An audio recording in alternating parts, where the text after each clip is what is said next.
Okay, Heritage Park of North Iowa, excuse me, was started about 11 or 12 years ago. And what it was, we called a lot of people together because there were a lot of small clubs, farm shows, a lot of small museums.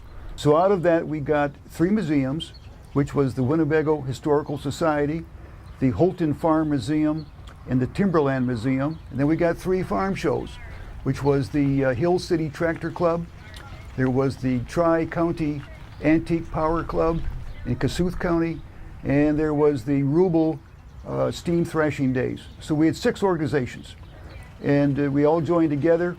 Then we had to find some property, and with the help of the Hansen Foundation, we got 90 acres right in Forest City. So we got started, and that all started in 1999. So since then, we've added about 40 buildings, 140 some thousand square feet under roof. We put on several shows and tours during the year. The one we have right now is the Heritage Festival, which is a celebration of our Scandinavian ancestry around here. This county was settled by Northern Europeans, Germans, Norwegians, Swedes, Danish. So if you want any lutefisk, which is a Norwegian food, you can get that right here, or some Swedish meatballs, or all kinds of foods. So we have a lot of demonstrations going on. Everything from we'll thrash some oats, we'll saw some lumber. We'll do that with steam engines. So there's all kinds of little things going on. So lots of farm history. So it's basically history of this region. Now in the fall, in September, the 3rd weekend in September, we have our big show. We normally thrash with 10, 12 rigs all at once, most of them with steam. We'll make shingles, we'll saw lumber, we'll have horses also. The horses will be on horse powers to run a little corn sheller or a thrash machine. We'll even have a horse on a treadmill. So there's all kinds of horse events along with all kinds of steam and large tractors. They'll do plowing. So there's a little bit of everything going on, all kinds of events. So, and also during the year we'll be giving tours. We have a lot of school tours, nursing homes. Tourists come from Des Moines and from Minneapolis and all over. Well, this park is oriented to the whole family. We want to find something for everyone. It's not just the old guys that like the old tractors and old steam engines. There's something for everyone. We have the house with all of the old, it's set up for like the 1920s and 1930s.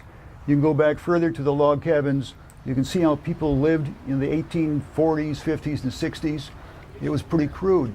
And it's very educational. And one of the things that's important, I've talked before with people, the world's knowledge is held in 2 things, libraries and museums.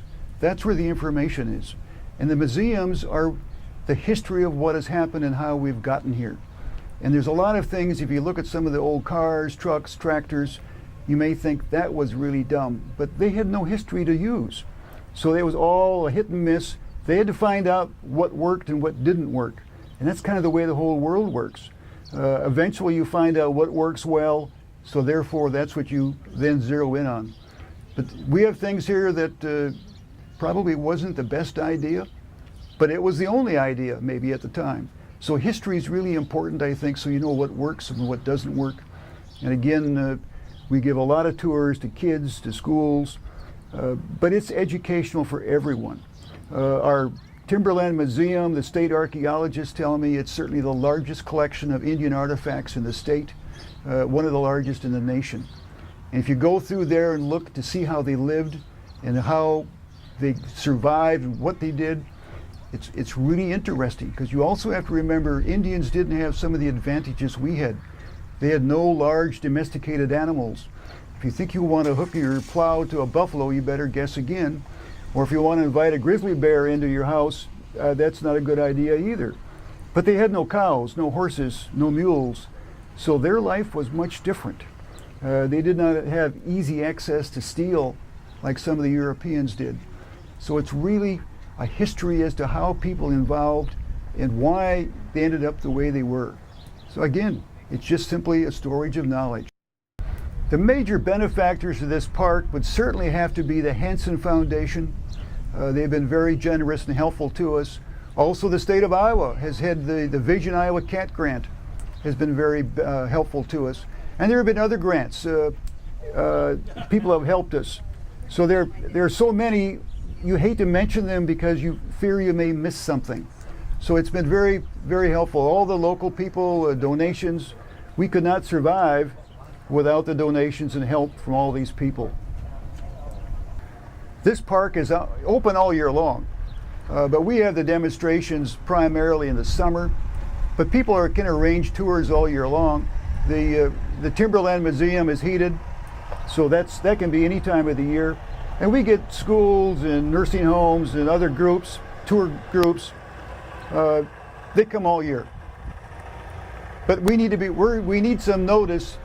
We're open by appointment basically, except during the shows.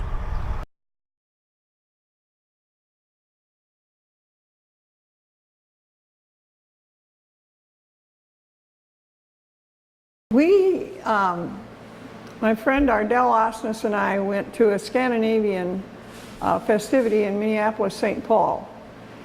And prior to that, we had not had the lutefisk dinner. So we went to this celebration up in Minneapolis, St. Paul, and they had a vendor there who was selling lutefisk.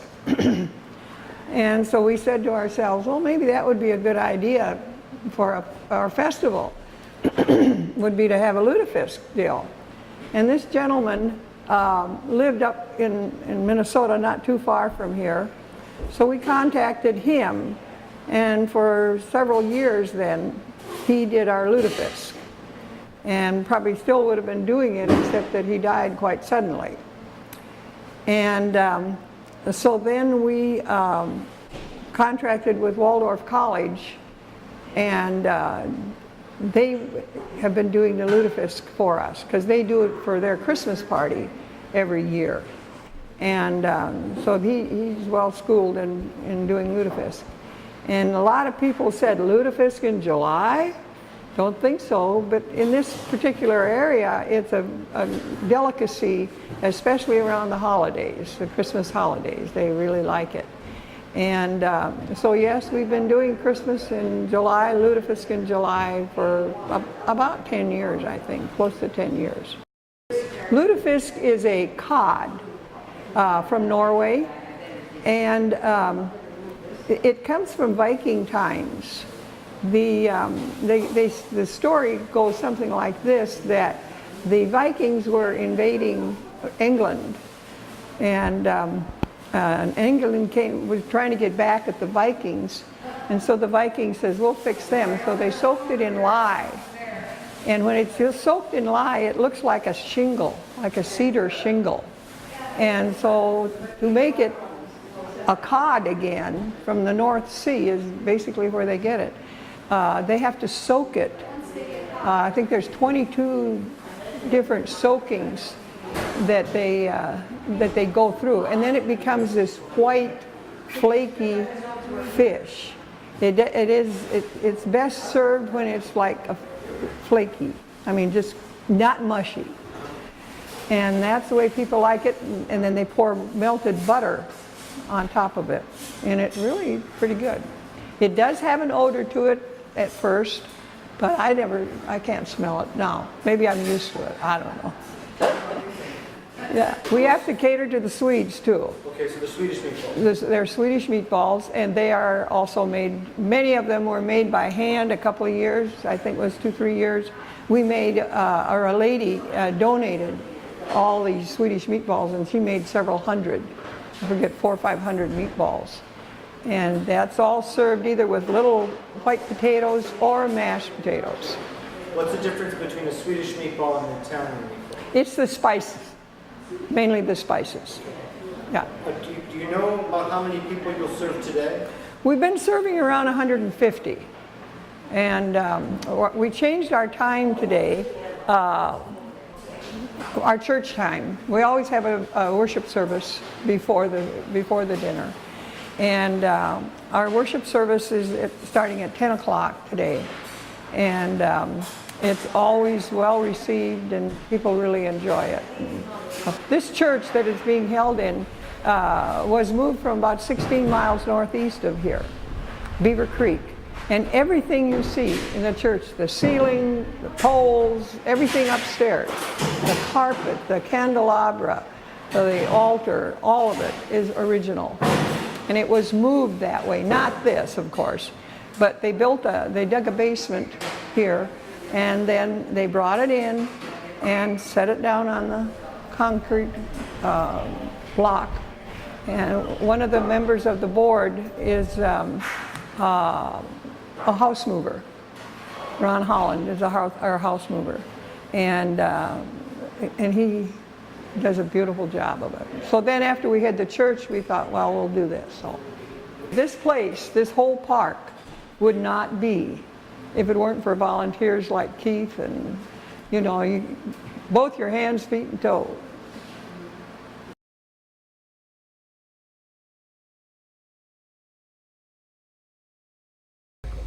Okay, my name is Ron Holland. I'm right from Forest City, Iowa here, and I'm director of grounds at the park, plus many other titles that they give me. But I'm in the house moving business in Forest City, and we've moved many of the buildings, including the church and Timberland Museum and all of the barn and many of the other buildings, schoolhouses and so on, into the park. That any of them that have been moved here, we've done it. This is, we've been wanting to put a building together, so we finally cleared this building out. It's 50 by 150, and we've put mostly trucks, but there's some cars in here too, and some other people's. A majority of it belongs to me. But this is the first year we've opened this, and it's well received, and most people don't even know it's here yet, so we want to get the word out so people can come and visit us. About how many vehicles in total do you have? About 35 cars and trucks and so on, and a lot of them here. There's a few bicycles, and there's snowmobiles and other things, Cushman scooters and other things of interest to see here. The vacuum cleaner truck is a real unique truck. There was only 3 ever built. This one here is the only one to survive.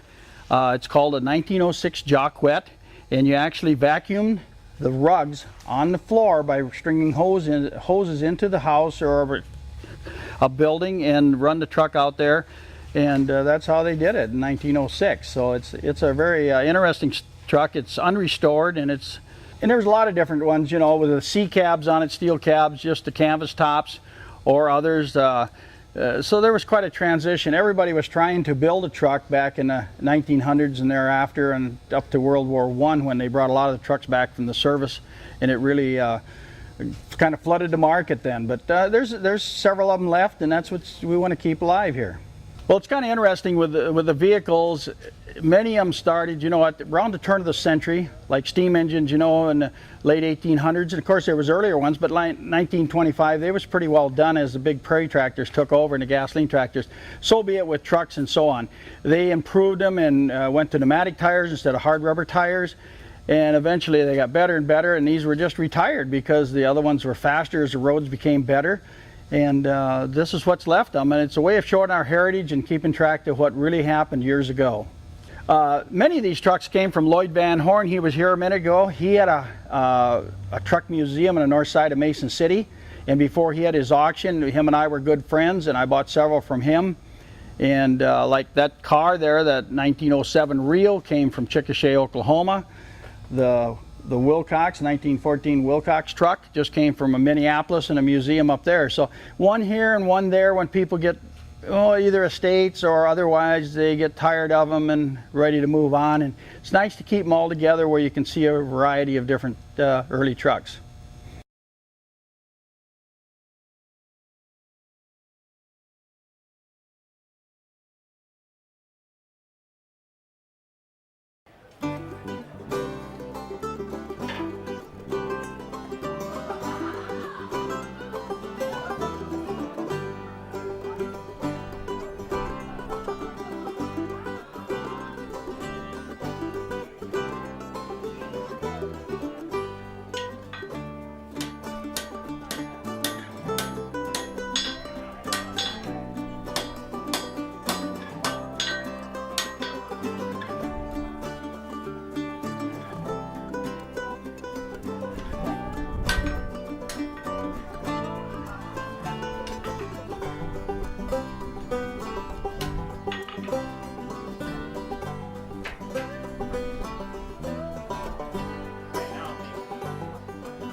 block up here, finish the loop.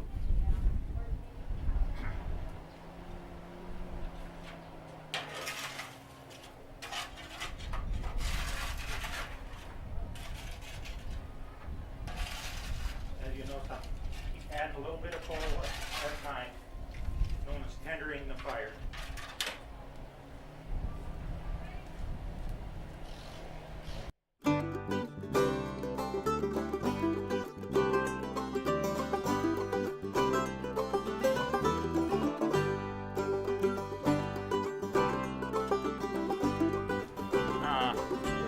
These two leaves are one piece. These two leaves are one piece. This was one piece, but I split it so that I was able to, when I welded this all down to here, and these two, and they're cross welded. Here's another type of flower that I do. It has a ball on the end. I like making some flowers. The rose, the date. Because each of the petals are cut out.